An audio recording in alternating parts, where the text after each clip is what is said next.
want to introduce J Ohara.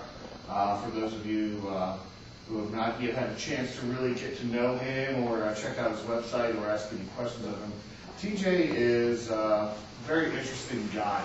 I will say that, man of many talents. Again, a common thread with candidates that we have running for Congress this year, also seeking our presidential support. They really are true patriots. They're true public servants. They are people who aren't running out of political ambition, but running to serve. They're running to serve because they see a need, and they're good people who are stepping up to fill that need.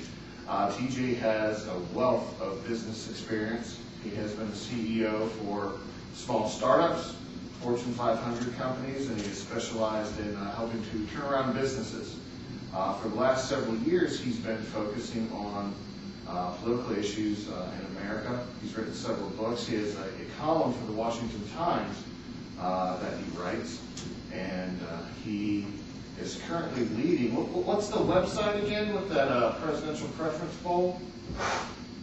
WeWantYou.us.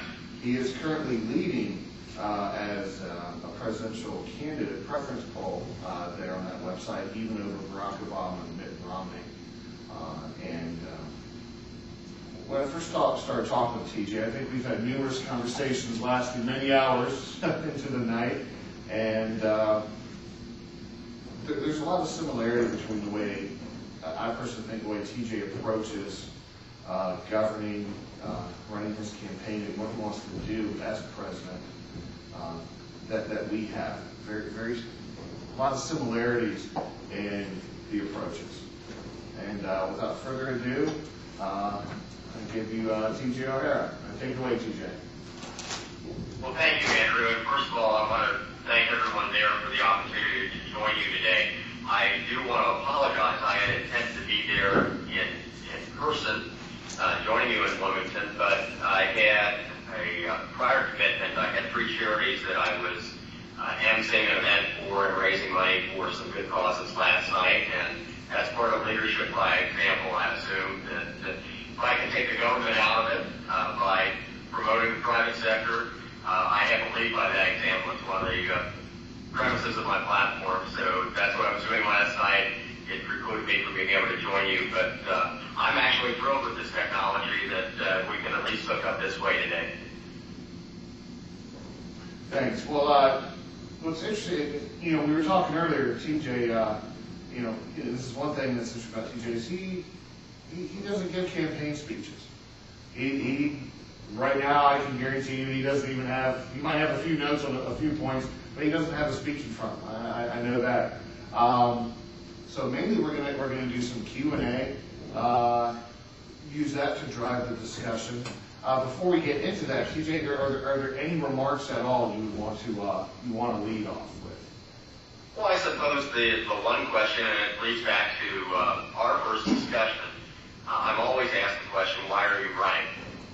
And from my perspective, America's in trouble. And we need authentic leadership at this point in time, not political leadership. And by that I mean we need leadership that is willing to insulate itself from the influence of money and party politics. We have, consistent with what you suggest in the Whig Party, you talk about integrity, meritocracy, and independent thought. That's what we need as a leadership position in this country. We need a president who will exercise those same beliefs. And when I talk about insulating oneself from the influence of money, that becomes critically important because our politicians end up owing someone. And quite frankly, their position becomes compromised after the election. If a major party candidate is successful this year, they will owe someone $1 billion.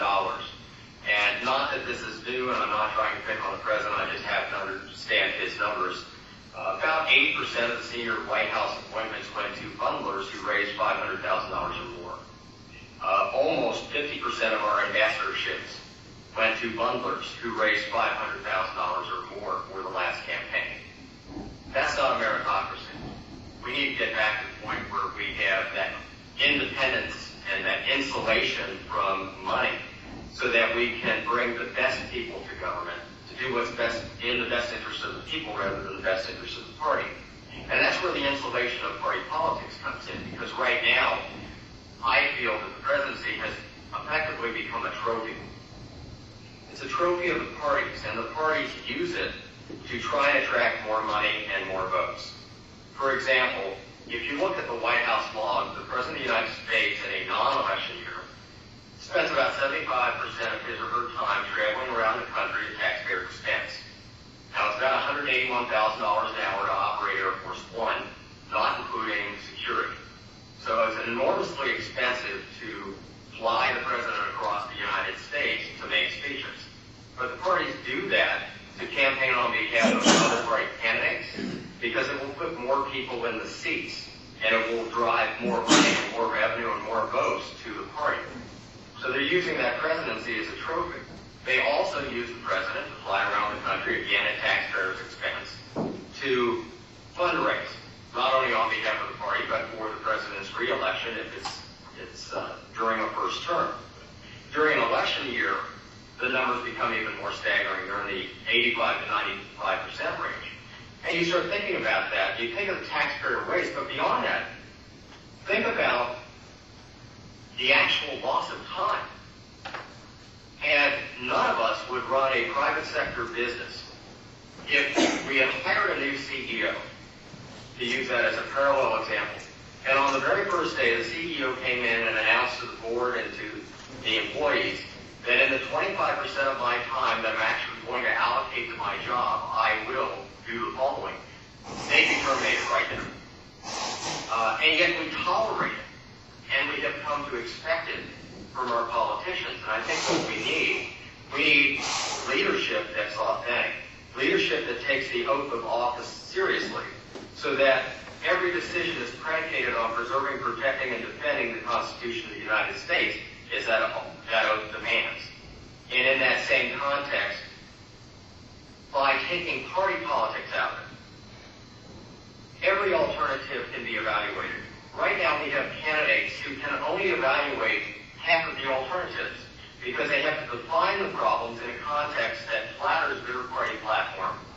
They have to identify root causes that are not incongruent with their party position. And then they can only evaluate alternatives that favor their party. Again, in the private sector, we would never tolerate that. What we should be looking for is leadership that is independent of party influence, so that all of the alternatives can be explored, and at the end of the day, the decisions should be made in the best interest of the people rather than the best interest of the party. And I think I provide that type of leadership. I have a background, as Andrew, you alluded to, over 25 years of doing turnaround work in the corporate world. And the tagline that was used at one of my consulting firms was, if the company ended up on my desk, it had already been pronounced dead at the scene, the toe tag was on, and they were zipping up the body bag. They were out of money, they were out of ideas, and they were out of hope. And I've studied our country for the last 3.5 years, nearly 4 at this point in time. And unfortunately, we are a turnaround because we are clearly out of money. We seem to be out of ideas, and we are spiraling towards being out of hope. And that's got to change, and that's why I'm running. Thank you, TJ. Thank you. To kind of lead off here, on your website, you talk about the freedom process, and that's basically your approach to looking at different issues, developing a way to. Andrew, I apologize for interrupting, but could you speak up just a little bit? Sure. Sure. On your website, you mention, or you talk about the freedom process, which is a way that you use to approach ideas and different policies, and you put it forth as a way to really be a new way to look at things. Explain to us a little bit about the freedom process. Sure. Again, that's very congruent with what you do as the Whigs. That's the critical thinking part. That's the independent thought. When I was trying to break down the challenges that our country faces, I think at the root of our challenge is that we have a relatively uninformed electorate. So what I'm trying to do is create a more informed electorate. I think that's if we created an army of informed voters, that would be the most feared army of any of the political parties. And I wanted to create something that would help people wrap their arms around the complexity of the issues. Because the issues today are presented by the media and presented by the candidates in sound bites. And sound bites don't reflect deep thinking. They don't reflect independent thinking, and they generally don't reflect solutions. So we're caught in this paradigm where we have sound bites rather than solutions. And what I wanted to do is create a process through which people could think through every single issue. So I came up with an acronym. And if you just write it down here, pen and paper in the audience or online, write down the word freedom. And the F stands for foreign policy. The R stands for resource policy, and that's both energy and environment. The first E stands for economic policy. The second E stands for educational policy. The D stands for defense policy. The O stands for operations policy, and that's really operating efficiencies within the context of the government and government regulation. And the M stands for medical policy. And I apologize I couldn't come up with something more creative for the M, but I needed to work in anything that has a social impact, so social security and so forth would be included in that along with any type of healthcare issue. But if you use that acronym to break down every single issue and say, we've defined the problem, we've identified the root cause, now we're exploring the alternatives. What alternatives can we frame that touch the majority of those points? Because most issues are not cut and dry. Issues are relegated into sound bites today for the convenience of media and for the convenience of the parties. They try and make issues yes-no, in effect, so they can take polarized views, and they do that from a marketing perspective. To give you a little insight into what they're doing, they're trying to create demographics that they can more readily control from a behavioral standpoint. And unfortunately, that doesn't fix the problem. It digs a deeper hole and it creates a deeper divide. So if you actually take that acronym and you take an issue like foreign policy, for example, just start with the F, and then you cascade the logic on a single decision in foreign policy, how does that impact resource policy? How does it impact economic policy and education policy, defense policy, operations policy, and medical policy? And you'll find that the vast majority of issues will impact the vast majority of that acronym. And what it does is it helps people expand their thought process and realize it's not a yes-no type answer. It's not a soundbite. That there needs to be some rational thought put behind this and some non-political thought so that we can find the appropriate solutions. Excellent. Thank you for that answer. Now, you've taken time off from your regular job there as a CEO. Why president?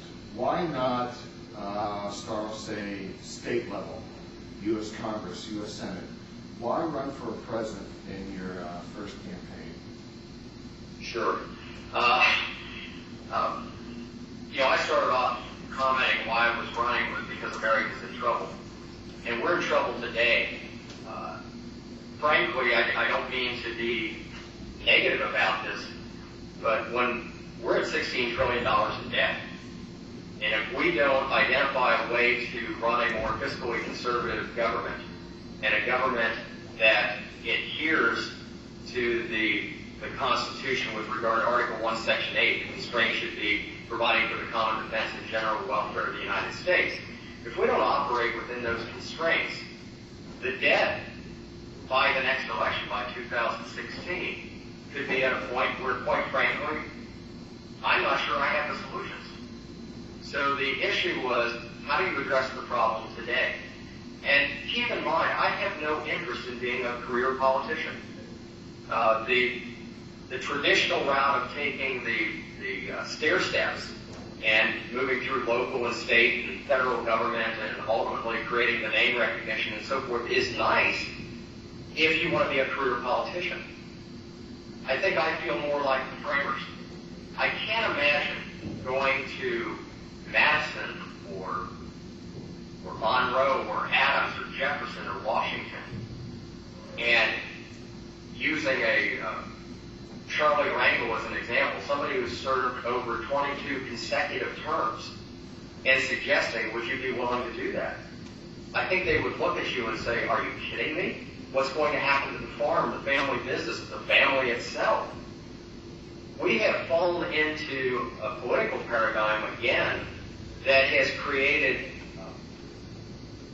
almost a career orientation.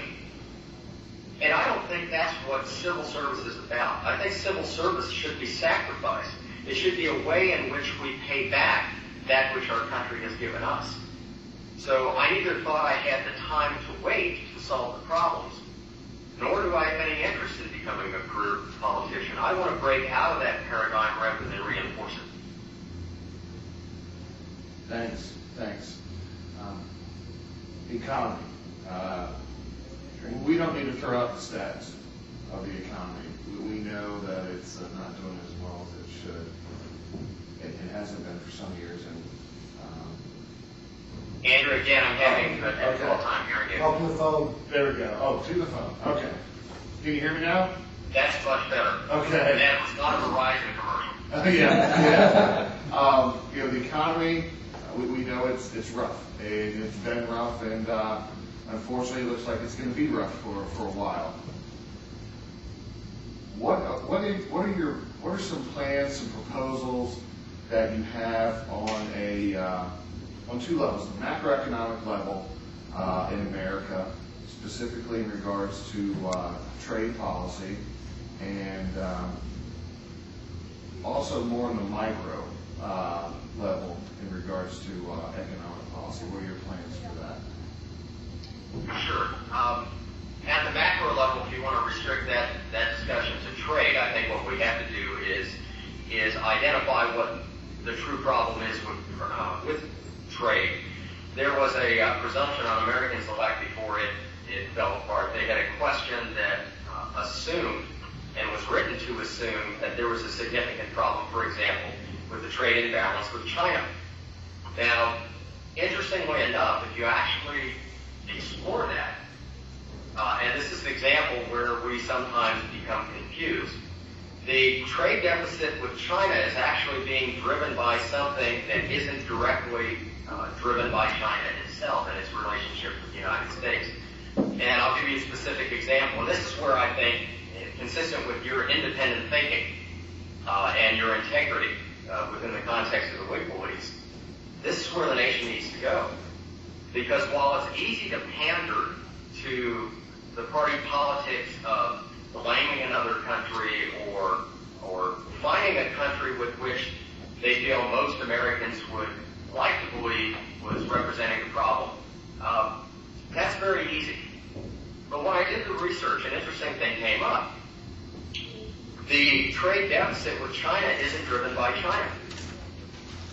It's being driven, quite frankly, by an economic paradigm in which China became part of the World Trade Organization. They were able to exchange currency more readily. And they also, at the same time, while their real wage actually has gone up considerably more on an annualized basis than real wage in the United States, which is a whole other discussion, their productivity grew by an even greater amount. Because of that, they became very attractive to the Asian Pacific countries as an assembly and distribution center. Because the productivity versus wage rate gave them a considerable advantage over South Korea, Taiwan, and Japan. So South Korea, Taiwan, and Japan did the high-value design work and then, in effect, worked offshore. They sent the jobs offshore to China because of the productivity opportunity to do it at a more cost-effective rate in China, to have those components put together. Then, because of China's position of being able to exchange currency more readily, it was also used as the distribution center. So when you actually look at our trade deficit with China, about 80% of it is tied to the value add that's being driven by South Korea, Japan, and Taiwan. And yet, I would rather doubt that anyone has ever heard that from anybody in the media. And they certainly haven't heard it from a political candidate because it doesn't pander to a base. Unfortunately, it's factual. So what do we need to do? What we need to do is attract, if you assume that South Korea, Taiwan, and Japan are successful with high-tech manufacturing jobs, how do we bring those back to the United States? How do we keep those jobs here? Because we're sending those offshore to Japan, Taiwan, and South Korea. How do we keep those in the United States? Currently, we have 3 million jobs in the United States in high-tech manufacturing that are unfulfilled. They've been unfulfilled for several years. Now, it's not like we don't have a problem when it comes to unemployment. The problem is we don't have anybody trained for the jobs that are available. And when those jobs ultimately go unfilled over a period of time, they get shipped offshore. So I think what we have to do is look internally first and say, what can we do to jumpstart our economy? How can we create jobs in the United States and expand our economy? And then look at doing a much better job at building trade relationships so that they're equitable, so that we don't create disparate advantages relative to foreign countries, and we take out some of the tax benefits.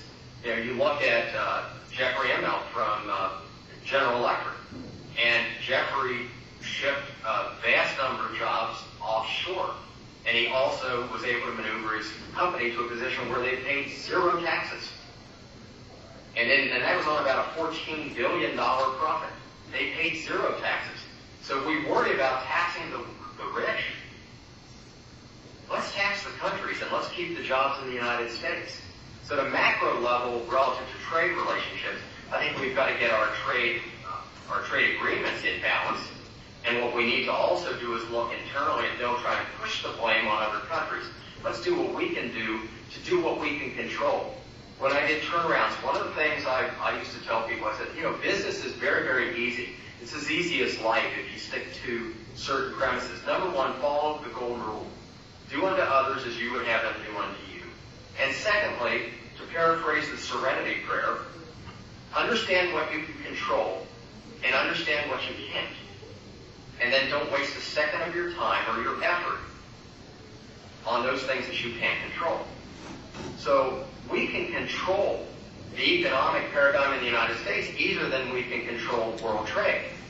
I think that's where we should fundamentally focus at a macro level. Now, the second part of your question asked from a micro level, I think there are a lot of things we can do internally. Personally, I think there are private sector solutions that resonate far better than government solutions. And you have to understand, I'll share a brief example, and Andrew, you and I have talked about this. I did an article for the Communities of the Washington Times back in February on something that I had actually discussed as far back as November of last year. The President had come out in February of the prior year during the State of the Union and talked about having 14,000 unoccupied buildings. Now let's try and get past the fact that we have 14,000 unoccupied buildings that you and I own as taxpayers. But if you'll just concede that point and focus on the fact we have effectively an asset on the books, what can we do with it? So the President's solution was, let's sell those buildings. And the Republicans have since come back and talked about the red tape that has precluded that from happening in a more expeditious manner. But let's look at the real fact pattern. Commercial real estate is trading at an all-time low. So we would have bought high and sold low. Cross that one off. That doesn't sound like a good idea to me. Then you look at the fact that these are unoccupied buildings. So you have to find somebody in the commercial sector who would want to acquire an unoccupied building. Check that off, because in today's economy, that's not a reality. And third and final, 3 strikes and you're out. What bank is going to finance it? It's an unoccupied building. Banks are not doing those transactions today in the commercial sector. So it sounds good on the surface to sell these buildings. So I looked at it and I thought, okay, in the economic reality of today, that's not going to work. What's a better solution? What else can we do to leverage those assets on behalf of the people, not on behalf of a political party? And I thought, well, they're really threefold. Having done turnarounds, and I've done turnarounds from startup companies through Fortune 500 companies, the startup level, you have a unique problem. You have no financial history. And as a result, without a financial record, you would have to provide a guarantee. So let's say you were going to lease a physical facility and you needed a 3-year lease, and it was going to be $1 million a year. So over the course of 3 years, you're going to pay $3 million for that facility. But you also have to create a secondary account that in effect guarantees that. So you're going to take another $3 million and place it in an account that you can't touch for 3 years until you fulfill your obligation. And that way the lessor is protected against a default. The problem is you've got $6 billion of operating capital tied up. We have 14,000 buildings that are unoccupied as taxpayers. So what if we were to take those buildings and create entrepreneurial centers, where as a startup company, we find a position in the United States and we would one place you would. Now, you would still pay for your utilities, because there can't be any additional cost to the taxpayers. And you pay for your insurance, turn down that bill. I have to protect that asset on behalf of all the taxpayers, so you pay the insurance. But you would have paid for those utilities and that insurance anyway. But what we're not going to do is charge you any rent. And as a result, we would have not only freed up the $3 million you would have paid over the 3 years, we will free up the $3 million that would have been required as a guarantee on that lease. So you don't have $6 million in operating capital that you otherwise would have. Now think about that. How can that be deployed? Well, you can accelerate time to market. You can accelerate your R&D. You can accelerate your marketing initiative to accelerate your launch, stabilize your organization. But more importantly, you can create jobs, and you can create them today. And for what little we are giving up, and quite frankly, we're giving up nothing when you think about it, because those buildings today are not creating any type of revenue stream for the United States. In fact, they're costing us money. But we are providing that asset to entrepreneurs, and we are allowing them to accelerate their growth, and every person they hire contributes to the tax base of the United States. Now let's say we run out of entrepreneurs before we run out of buildings, because 14,000 buildings have a lot of square footage. So we offer that same opportunity to charities, and we also offer it to trade schools. Now remember when I talked about the trade deficit at the macro level? We have 3 million unfulfilled jobs because we don't do technical training. So what if we went to the community colleges and training schools and said, we're going to give you the same deal. We'll provide the facility without any lease requirement, without any guarantee requirement, to charities that displace the need for the government to become involved to support those categories of people that need assistance, and for trade schools that will be specifically focused on job growth in the United States. They can also become centers. If you go to my website, I talk about some other things that I actually did for the Clinton administration in helping do technology transfer from IP from the public sector to the private sector. We could use those centers that same way through the trade school initiative. But the reality is each one of these initiatives would create new jobs and expand the economy, and at the end of the day, it doesn't cost anything. Now, when I first presented this, I presented this to a member of the media, and the media member came back because he's conditioned to believe this, as are our politicians. He said, well, we could just put together government programs that would do the same thing. And I smiled and I looked at him and said, well, you're absolutely right. We absolutely could do that. But wouldn't that cost money? And he thought for a second. He said, well, of course. And I said, and where would that money come from? And he goes, the taxpayer. And I said, and how much does my program cost? And there was this pregnant pause, and he came back and he goes, well, nothing. I said, well, which one do you like better now? And he smiled and he goes, yours. It's a private sector solution, and I think that's what we need to bring to the United States. Now, why don't we hear that from party politicians? Well, really, probably for two reasons. Most of them don't have sufficient private sector experience to identify that as their first course of action. They probably don't even recognize the existence of those. But more fundamentally, they represent political parties, and political parties deal in maintaining and expanding their political power. There's no political power in what I'm suggesting. They have no opportunity to create agencies and departments and expand government and spend taxpayer money in a way that inures to their political benefit. And they can't claim victory in any regard because the victory would go to the people who, pardon me, built it in the entrepreneurial centers and within the context of the charities and the people who benefited from the trade schools. And that's why I think you don't see politicians espousing these type of private sector solutions. Now, there are a wide variety of other things that we could do. I don't know how much time you want me to spend on the economy, but certainly it's the driving force behind where the focus needs to be today. But the president has control over the executive branch. So one of the things I would do when I distinguish between what you can control and what you can't, I would focus on what I can directly control. And in that regard, I can control the executive branch. So I would try and drive consolidation between the departments and agencies. I would try to drive operating efficiencies. It's what I've done in every single turnaround. I would do the same thing with the executive branch. Now, what I won't pretend to do is tell you on the first day I'm elected, I will repeal X, Y, Z, or I will pass X legislation. There's any politician running for President of the United States that tells you what they will do from a legislative standpoint, particularly on the first day that they're elected, either fundamentally doesn't understand the difference between Article 1 and Article 2 in the Constitution, or if they do, they're intentionally misrepresenting the truth simply to secure your dollars or your votes. And I won't do that. So what I can control is the executive branch, and that's what I would do directly. I would bring that consolidation in and focus on operating efficiencies under the freedom. That would be the O part of it, and would also impact the economic side because we take the cost of government down. And the other thing that I would do is then exercise influence over the legislative branch by representing the people. See, the problem you have today, you have presidents who can't really effectively do that because they represent a party. So when they do appeal to Congress, they appeal in a partisan manner. And they have to enforce the bias of their party.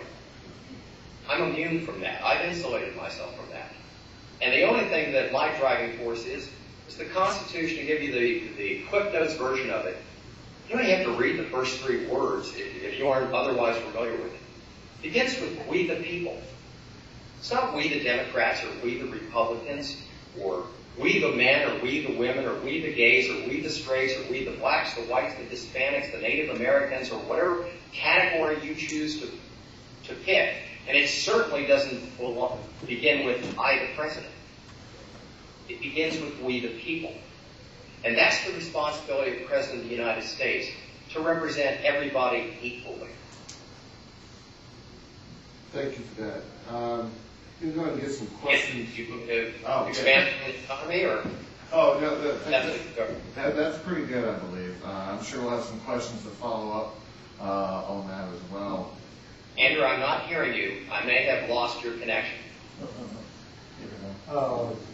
put speakerphone. It was. Why don't you just talk? I'll put it right back on closer to you. TJ, can you hear me? Yep.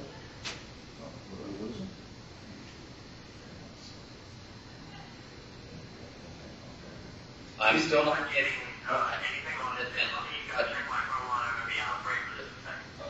Can you hear me now? Yes, I can. Okay, there we go. Sorry about that. That happens. All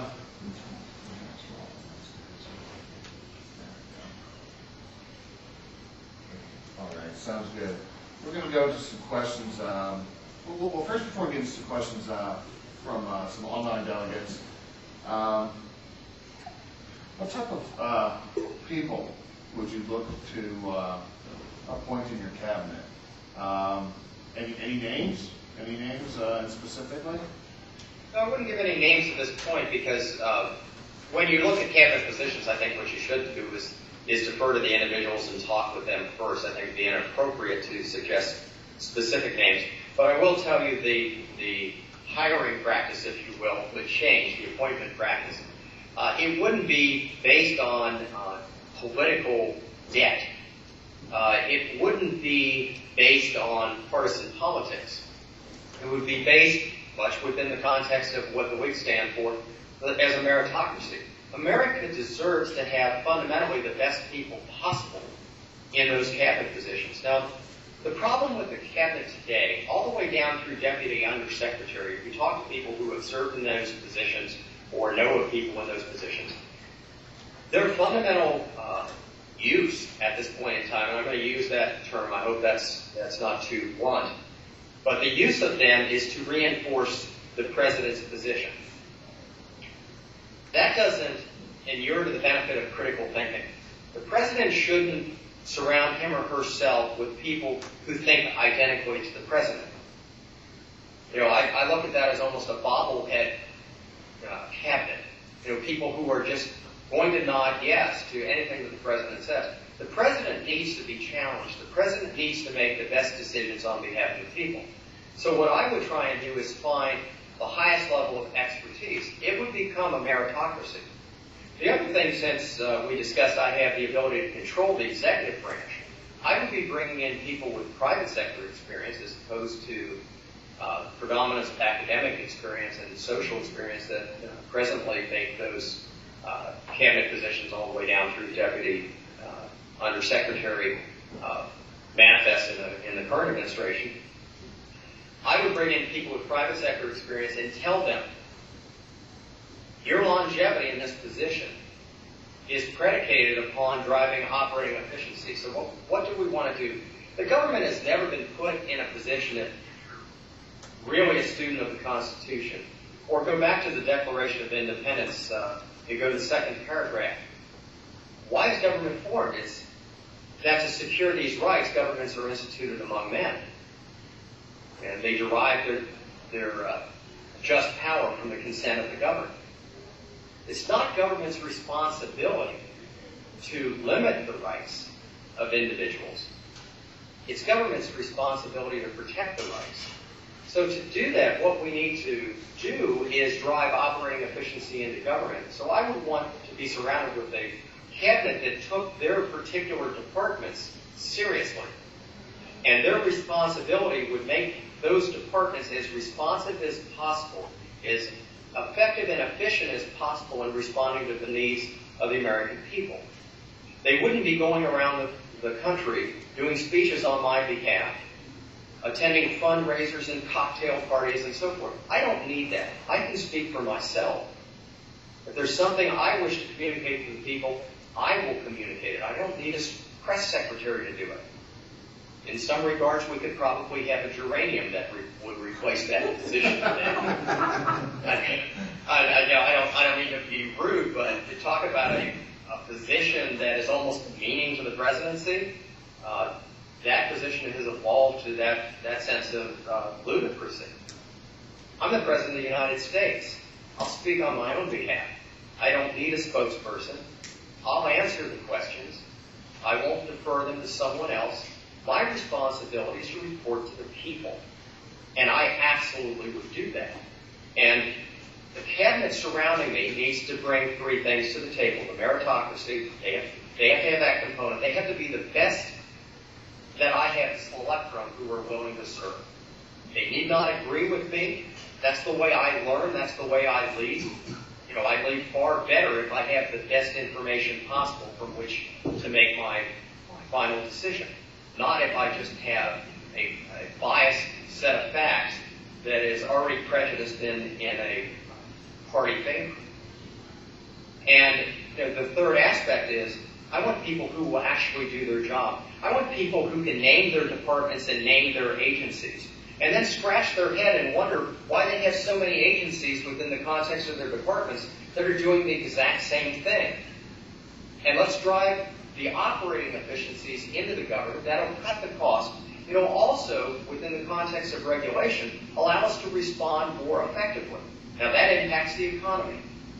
If we want to stimulate the economy, other than some tax steps that we can take, that I think we can take relatively quickly to drive jobs back to the United States, The other thing is drive the regulation out. I'm not saying eliminate regulation. There are regulation within the context of common defense and general welfare that absolutely are compliant with Article 1, Section 8 of the Constitution. But that's all the regulation we should have. And when we do have regulation in place that's necessary, let's not take a year to be able to do the licensing. Let's put in an operating constraint that says you will respond within X period of time, or on a de facto basis, that license will be granted.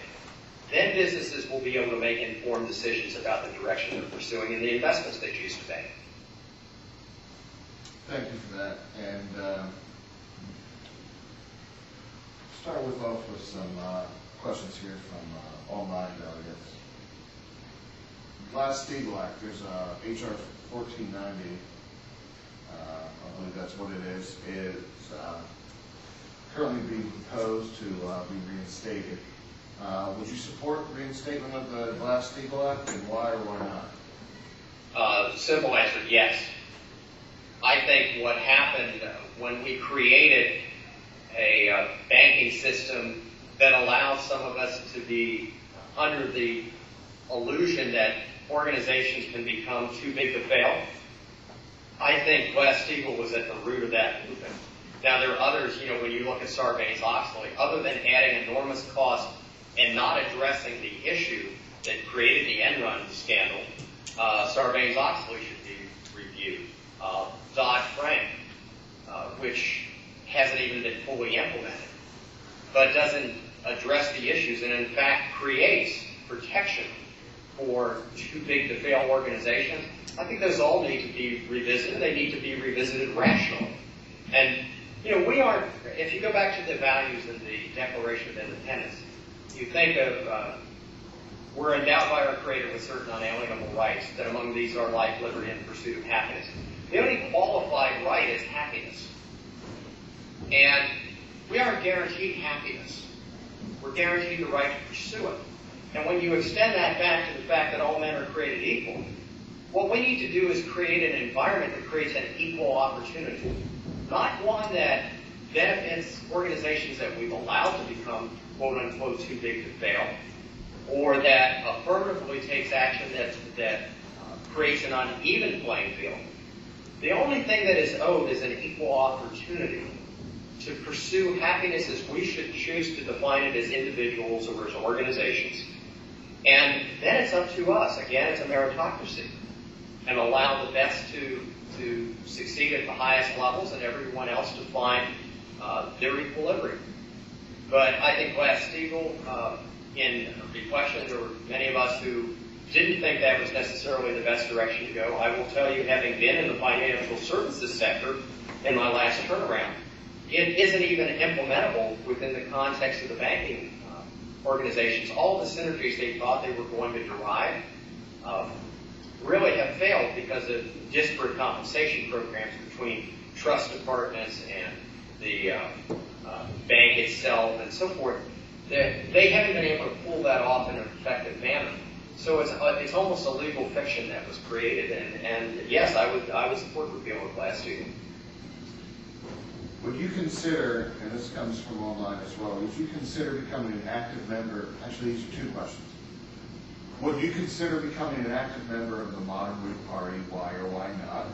And the second one is, if you receive our support, what are you going to do in your campaign to promote the Whigs, and how are you going to engage with Whigs to encourage them to help your campaign?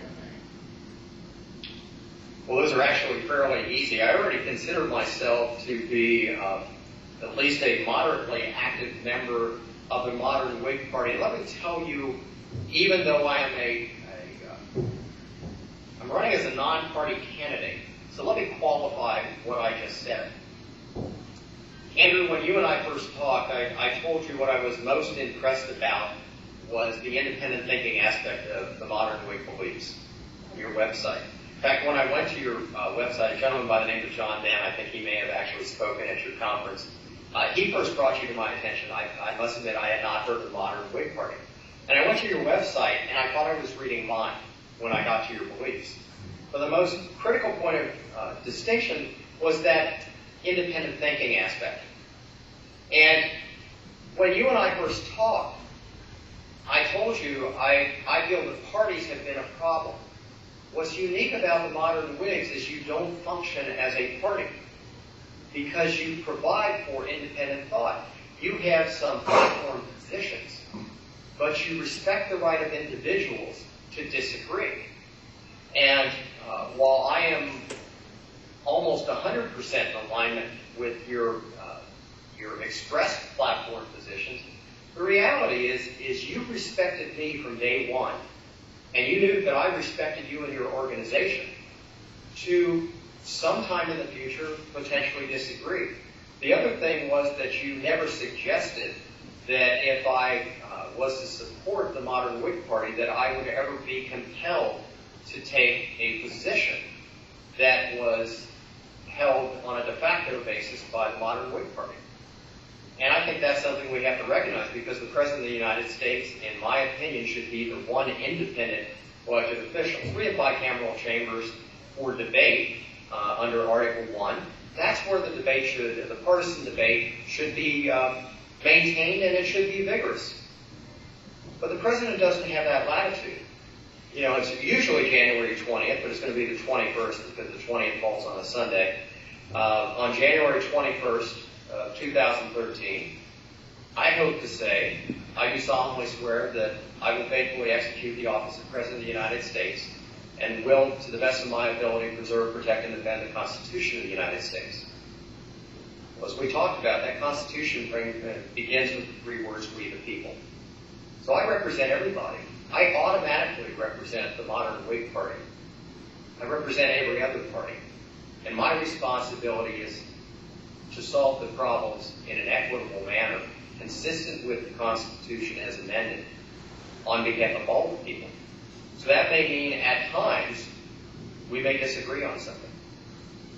I think the vast majority of the times we won't, because I think your basis as a party is predicated upon the Constitution.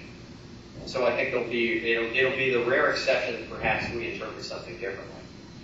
From a support standpoint, and I'd be honored with your endorsement, absolutely honored with your endorsement, because I think you're the party that most reflects where I believe the country needs to go. Just like me, you don't have the name recognition. And if I receive your endorsement, if I'm honored that way, I would certainly do everything I can within the context of the marketing that we do on Twitter and Facebook and so forth. We're basically social network driven. I would use our resources to direct people to your attention. I did it yesterday. We did a post both on Facebook and on Twitter, and I believe some other people were retweeting those out and sharing those, which is always nice. But talk about the fact that I was going to be honored to speak with your group today, and we would continue to do that. I think you need the exposure as much as I do. I don't have the name recognition because I'm not a career politician, and I'm not going to spend $1 billion. I think that's appalling. What I like is that you're not going to spend $1 billion either, and you're standing on principle. That falls back on integrity, your belief in integrity. And I think that's another thing that we share uniquely. It's not about the money with the modern Whig Party, nor is it the money with me. It's not about creating a partisan platform with the Whig Party, nor is it about a partisan platform with me. It's about bringing people together, helping them learn more about their civic responsibility to take it seriously, and to help them become more informed so that when they do exercise that right of vote, they exercise it with intelligence, and they cast a vote that's rationally based rather than emotionally based. And I think most of the parties try and control behavior by conditioning beliefs. You know, how many times have you heard about an independent such as myself, well, he can't win. You'll be wasting your vote. He'll only split the vote. It's better to vote for the lesser of two evils. How ludicrous is that when you think about that? But what those people are doing is appealing. It's driven by the parties, and they're trying to condition behavior to get people to only consider their candidate as an option. They don't want the voter, the average voter, considering candidates on a basis of merit. They want them considering only on a basis of probability of winning. And, when I reflect to July 4th, 1776, there's some gentlemen in this country that signed a document that effectively could have been their death warrant. The odds weren't very good. They were taking on the single greatest power in the history of the world up to that point in time in the British Empire. But they had the integrity to do what was right. And that's what I think we share. And that's the message I would carry if I receive the endorsement, if I'm blessed with the endorsement of the modern Whig Party. I think we are almost in lockstep in our beliefs for the country. So I would be happy to echo that. I would be happy to present at any modern Whig event, just as I do with charities, to try and walk the talk on that side as well. But I think we carry the same message, and I think we stand for the same values. One question here, and it's a social issue question that's come from online. What's your personal view on abortion and the life ethic from conception to old age? Sure, and this is an interesting discussion. I was doing a campus tour through the Midwest a few months ago, and this came up, and they were looking for a pro-life, pro-choice answer. And the reality is, that's not where we should fundamentally start, because as soon as you do that, there is, in communication theory, there's a thing called rebuttal barrier. So half of the audience, no matter what you suggest, stops listening to you because they're planning the rebuttal or they've already disconnected, whether you say pro-life or pro-choice. What we fundamentally should do is discuss the parameters that surround that from a federal standpoint, if in fact it's a federal issue. Now, if you're familiar with the Constitution doesn't address it. It would suggest that it's a states' rights issue under the 10th Amendment. If you're looking for a federal position on it, when you evaluate pro-life versus pro-choice, the split of opinion is generally driven by religious beliefs.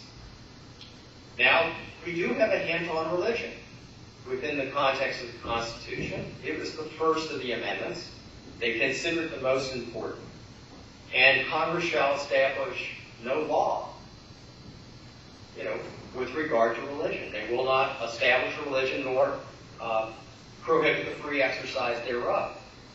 So within the context of the Constitution, the President's responsibility is to make sure that the Constitution is preserved, protected, and defended. From a federal position, you have to, regardless of what your personal beliefs would be, you have to provide people with the latitude to exercise their own discretion in that regard. Now, I will talk pragmatically to that issue as well. The discussion becomes one of when does criminal law apply?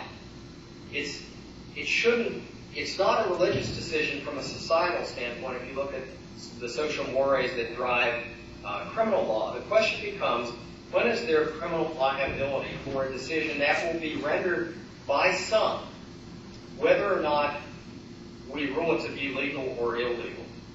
So it becomes a question of when. From a biological standpoint, I think there's very little argument that can be made relative to the fact that life starts at conception. The question becomes, when does it become legally protected? And when I was talking on the campus tour and talking with students, they had very significant positions on this on both sides. And when we started going through the fact pattern, I related back to when I was growing up. Abortion was illegal. It was pre-Roe v. Wade, and abortions were actually being performed at a higher rate than post-Roe v. Wade. But they were being performed in less than antiseptic scenarios. So the reality is, there are going to be people who exercise that decision and that choice.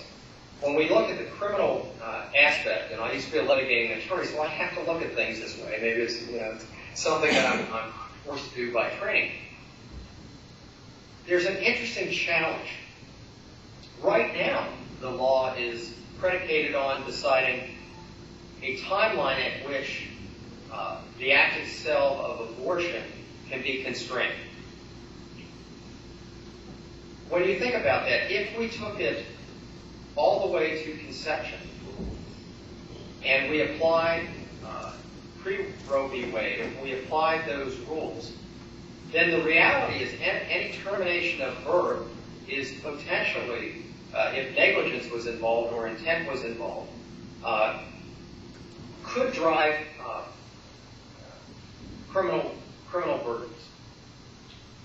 In that regard, what we talked about at the universities, what if a couple that was ecstatic about being pregnant were just joking around? They lived on a 2-story home, and either the wife in her joy slipped and fell down the steps, or the husband bumped into her and inadvertently knocked her down the steps, and the pregnancy was terminated. The reality from a criminal standpoint, if we go back to conception, you could have somebody prosecuted, albeit it would be a rare occasion, but within the context of the law. You could be looking at voluntary or involuntary manslaughter at that point. So it's a more complex issue that's ever debated. The reason it's debated as pro-choice or pro-life is because that makes it a simple soundbite, and it appeals to people who have views that are polarized, that haven't really thought through the actual implementation of the law as it would apply. In summation, it's a states' rights issue, unless there is an amendment to the Constitution. If we do look for guidance from the Constitution, I think we need to look in the First Amendment, and I don't think the federal government has the ability to become involved and, in effect, favor a religious or non-religious decision. So I think in that regard, we have to respect choice. Thank you for that answer. I'm going to go ahead and see if anybody have any questions for TJ. I have one question.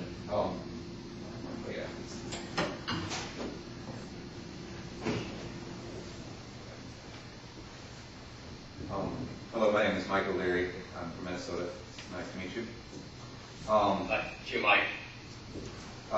When you talked about in the economics section, you spoke about fair trade practices. Where do you fall on the tariffs issue and where we're at right now with our relationships with, say, China and Japan, Thailand especially, Taiwan, I mean, and how our low tariff system operates?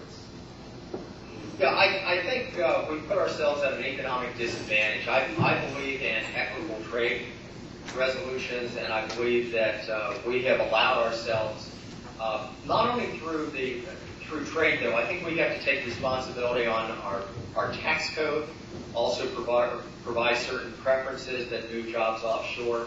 And again, I won't let us off the hook. I think we've been asleep at the switch of creating opportunities to become more competitive in the United States. I'd rather focus on what we can directly control. I do think that there are times when tariffs should certainly be considered, and perhaps considered on a more aggressive basis, not to obviate the opportunity for free trade, but to level the playing field. Because right now the playing field is not particularly level. But I would really look at the 3 levels. I would look at trying to do things that are more equitable from a tariff standpoint if there is a disparity in competitive advantages. I would look to our tax code to try and attract the business back to the United States, to not create our own disparate competitive disadvantages in that case. And I would also look, as we talked about the trade schools as an example, and I have some other programs that would address trying to tap into our educational opportunities where we provide focus and connection between the private sector and the universities to drive IP and to move some of our students more towards the sciences, because I think that's where we need to be competitive moving forward. So I think there are things we can do that we can more likely control internally, and I'd like to see us focus on that as well. Thank you. Thank you for that, TJ. Yeah, after with his position. And anybody with a name like O'Reilly, O'Leary, O'Hara, you're more than welcome to. We have a question here too. Is position? What's his position on NAFTA? How does he view NAFTA? How do you view NAFTA? How do you view NAFTA? NASA? NAFTA. Oh, NAFTA. Yeah. Okay.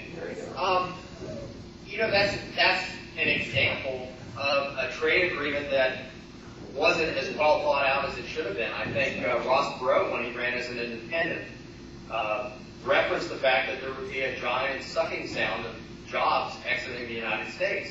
And that's exactly what we've experienced. We've created our own competitive disadvantage. I think NAFTA is one of those trade regulations that should be reviewed. And what we ought to do is, I'm open to trade with every other country, but it has to be framed in such a way that endures to the benefit of the United States as well as the benefit of the other countries. And a lot of times, we extend political correctness on a global basis. The president was criticized for apologizing for the United States. Some people will say that he never used the word, I apologize, but he did talk about American arrogance at some point in his early campaign for re-election, you know, the day after he was elected president to his first term, and he did his European tour.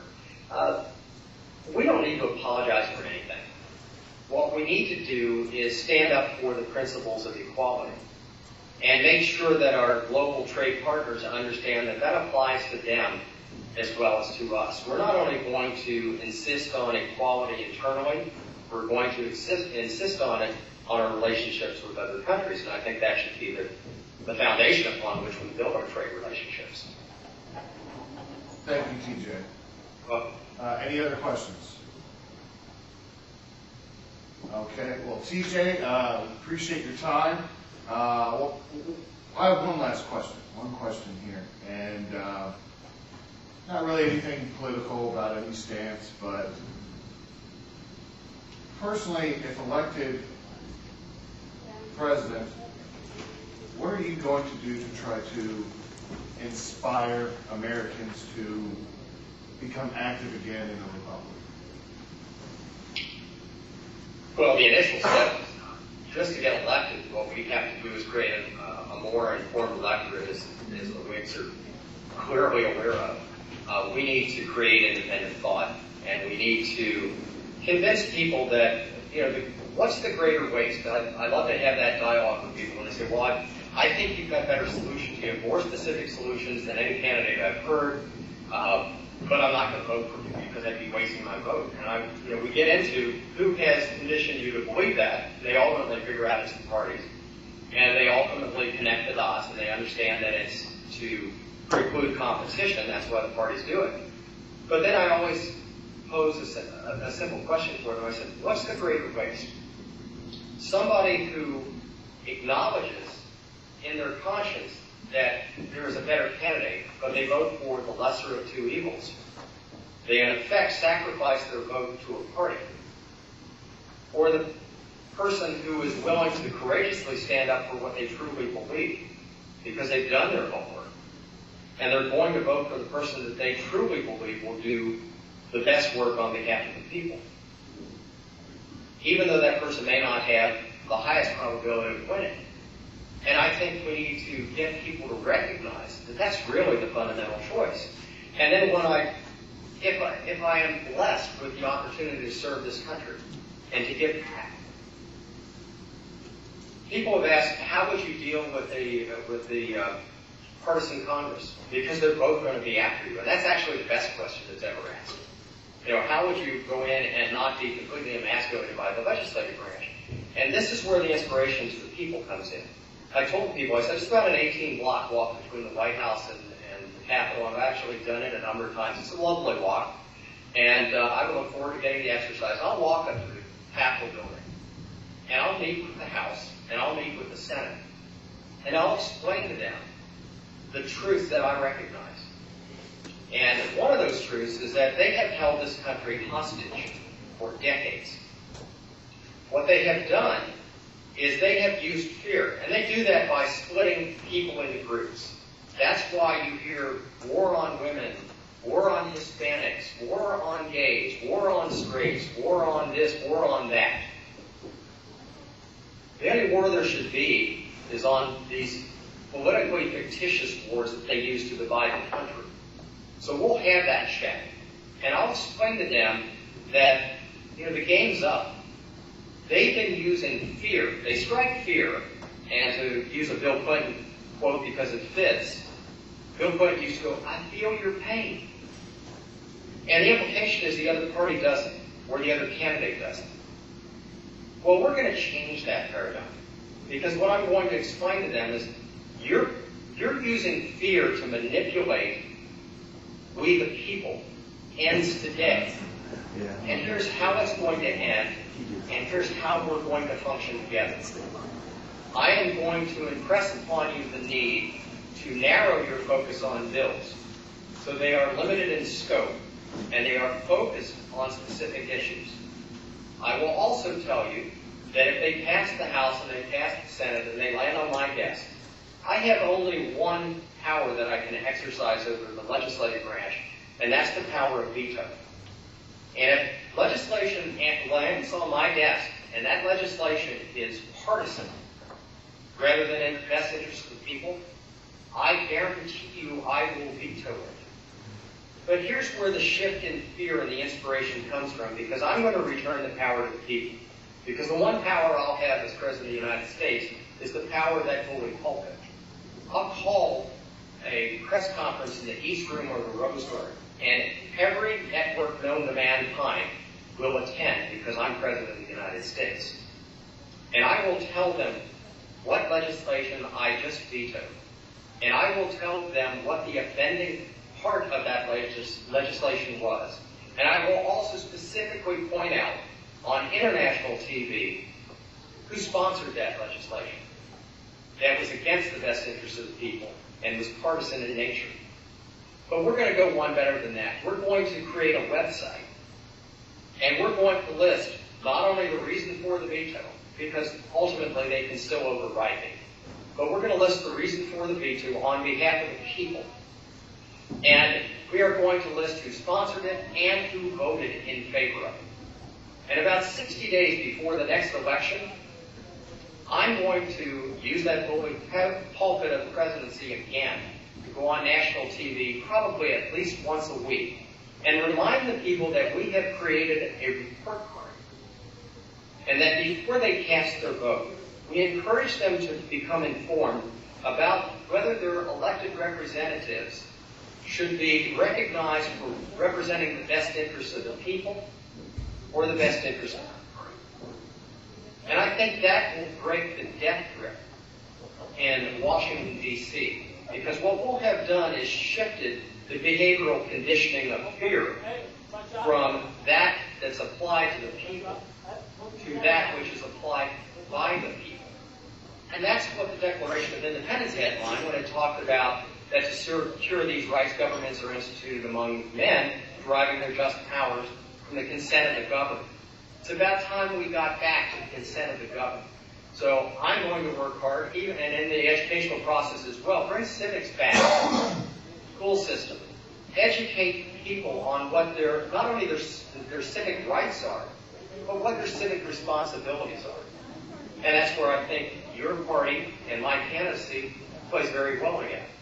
So that's what I would do to try and re-inspire America. Let them know. If you drew a triangle, if you have that piece of paper that you wrote freedom down on, draw a triangle. Put a little, and make it a really big triangle. Put a little dot at the top, and draw a very small line immediately under that. That dot at the top are the 437 elected officials in Washington, D.C. And that includes the president and the vice president. The small line below it is, I believe there are about 7,359 elected officials at the state level. And the rest of that triangle represents the people, the 310 million people in the United States. That's exactly how our founders thought the power should be divided. Very limited power in the federal government other than to protect our country, provide for the common defense and general welfare, not categorical welfare of the United States, the general welfare of the United States. And then it gave more power to the states. But through the 9th and 10th Amendments, it reserved the rest of the rights to the people. And I'm going to bring that to the people's attention and help them as their representative in the office of President of the United States to recapture those rights and recapture that liberty. Well, thank you, TJ. We appreciate the time, and regardless of what happens, thank you for running for office and running for public service and getting a positive message out there of trying to show the American people that there are good leaders out there and that leadership really makes a difference and that they need to become involved. Well, thank you for your time and have a good day. Thanks again, TJ. Bye.